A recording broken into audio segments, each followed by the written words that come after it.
তিনটা কাজ করলে আপনি আল্লাহর প্রিয় বান্দা হয়ে যেতে পারবেন।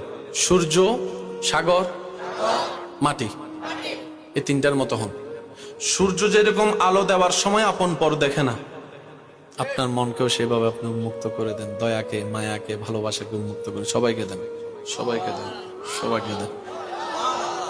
সাগর যেরকম পৃথিবীর সব কিছুর ময়লা, নালা হয়ে খাল, খাল হয়ে জোয়ার ভাটাতে নদী, নদীতে জোয়ার ভাটা হয়ে সাগরে যায়। পৃথিবীর সব ময়লা সাগরে।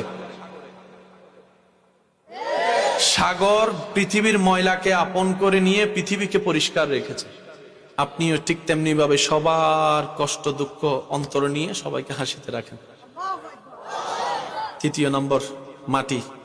এই মাটিতে আপন হাঁটলেও মাটি চুপ, দুশমন দৌড়াইলেও মাটি চুপ, বেয়াদব যদি কুড়েও ফেলে মাটি চুপ। মাটির মতো চুপ হয়ে যান। বিজয় কিভাবে আসবে আপনি কল্পনাও করতে পারবেন না।